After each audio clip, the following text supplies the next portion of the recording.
Hello' guys, আজি আপোনালোকৰ কাৰণে মই এটা নতুন ৰেচিপি আনিছোঁ।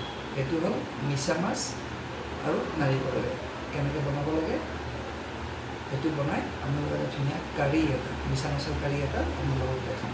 আহকচোন চাওঁ আমি। এয়া মোৰ ওচৰত আছে মিছা মাছ, এইটো আধা কিলো আছে। আধা কিলোত মই এতিয়া ইয়াত মিলাম, মোক লাগিব ইয়াতে দুটা পিঁয়াজ, এটা নাৰিকল, কেইটামান কাজু, অলপ ধনিয়া, এটা জলকীয়া, বাকী নিমখ হালধি নিজৰ আন্দাজমতে। ইয়াতে মই নিমখ আৰু হালধি এটা জোখত দিছোঁ, এইটো ভালকৈ মিক্স কৰি ল'ম। মিক্স কৰি পেলাই আমি ইয়াত সাধাৰণভাৱে আমি ফ্ৰাই কৰি ল'ম।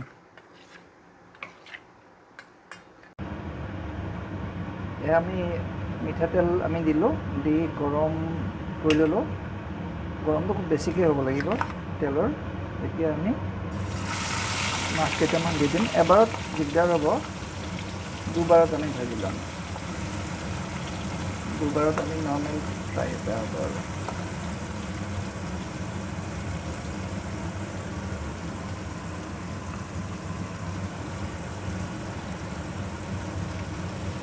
এয়া আমাৰ এইখিনি মিছা মাছখিনি প্ৰথম ভাগটো আমাৰ হৈ গ'ল। বহুত ডিপ ফ্ৰাই কৰিব নালাগে, মিডিয়াম।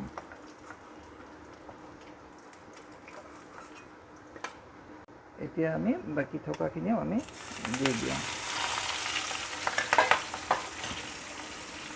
অলপ এইবাৰ পৰিমাণটো বেছি হ'ল আৰু এবাৰ কম হৈছিলে, হ'ব একো নাই। এতিয়া আমাৰ দ্বিতীয় ভাগৰ মিছা মাছখিনি ফ্ৰাই হৈ গ'ল, এইকাৰণে নমাই দিম। খুব সুন্দৰ ফ্ৰাই হৈছে, প্ৰায় 5 মিনিটমান ফ্ৰাই কৰিলে হৈ যাব হয়তো।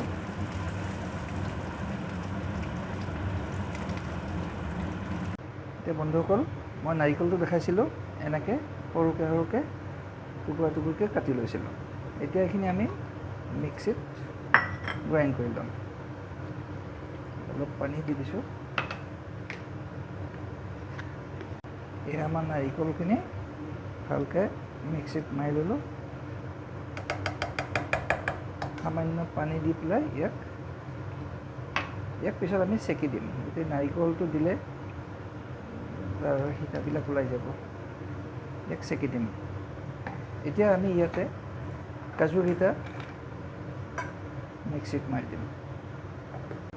এয়া নাৰিকলটো আমি চেকি ল'লোঁ। এতিয়া গাখীৰৰ দৰে ওলাইছে এইখিনি আৰু অলপ পানী দি পেলাই তাৰ সীতাটো বাহিৰ কৰি দিম, আমি পেলাই দিম আমি এইটো।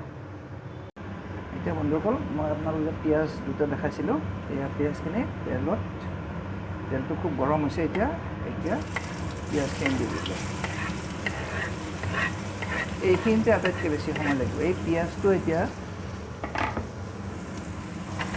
পূৰা ৰঙা হোৱাকৈ ফ্ৰাই কৰিব লাগিব। ইয়াক ফ্ৰাই কৰোঁতে প্ৰায় 15-20 মিনিট লাগিব।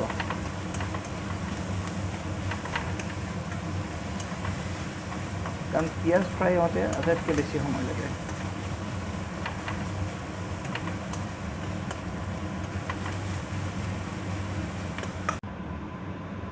এতিয়া বন্ধুসকল, পিঁয়াজখিনি ফ্ৰাই হৈ গৈছে।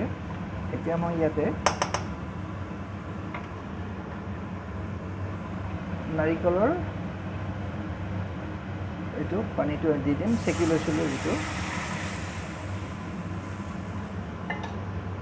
ইয়াৰ পিছতে দি দিলোঁ এয়া কাজু, অলপ পানী দি পেলাই কাজু দিলে টেক্সাৰটো অলপ ভাল হ'ব।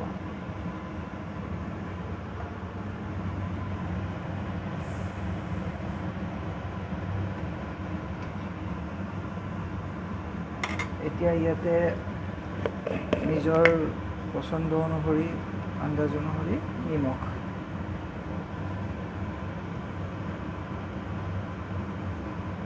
নিমখটো দি দিলোঁ।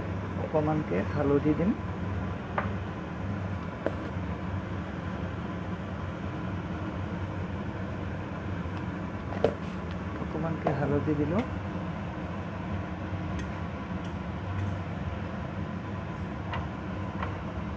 এতিয়া অকণমান উতলাৰ পিছত মাছটো দি দিম।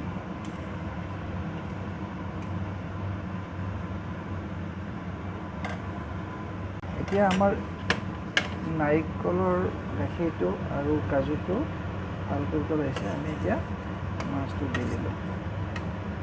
কিছুমান ৰেচিপিত বহুত ধৰণৰ ইনগ্ৰিডিয়েণ্টছ ইউজ কৰা যায়, যিটো নেকি সাধাৰণ লোকৰ কাৰণে অকণমান বনোৱা দিগদাৰ হয়। এইটো একেবাৰে সাধাৰণ। ইয়াত খুব বেছি 50 গ্ৰামমান কাজু আছে। নাৰিকল সচৰাচৰ ঘৰত থাকেই চবৰে। বাকী ইয়াতে বিশেষ একো দিবলগীয়া নাই, খুব সহজতে হোৱা কাৰী এটা। এতিয়া আমি ইয়াতে অলপ কাশ্মীৰী দিলোঁ। কাশ্মীৰী দিলে ৰংটো খুব সুন্দৰ হ'ব।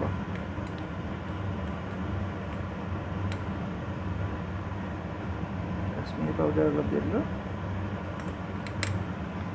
আৰু কাটি থোৱা এটা জলকীয়া দিছোঁ দুফাল কৰি।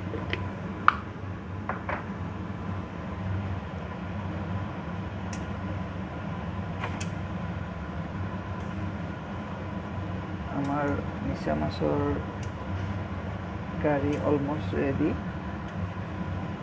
এটা উতল অহাৰ পিছত ইয়াক আমি বন্ধ কৰি দি পৰিৱেশন কৰিবৰ কাৰণে চেষ্টা কৰিম। কাৰী অলমষ্ট হৈ গৈছে।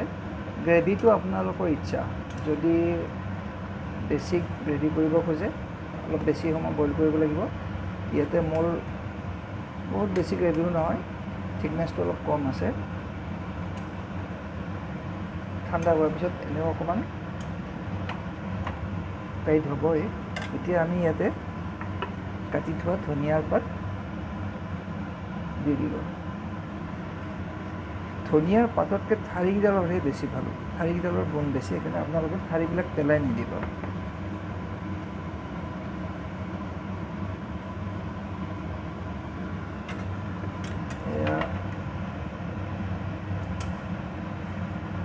এইখন হৈ গ'ল। এতিয়া মই গেছটো বন্ধ কৰি দিলোঁ। ঠাণ্ডা হোৱাৰ পিছত আমি পৰিৱেশন কৰিব পাৰিম। এয়া আমাৰ মিছা মাছৰ কাৰীটো আমি এটা বাচনত শ্বিফ্ট কৰি দিলোঁ। এতিয়া আপোনালোকক এটা অনুৰোধ,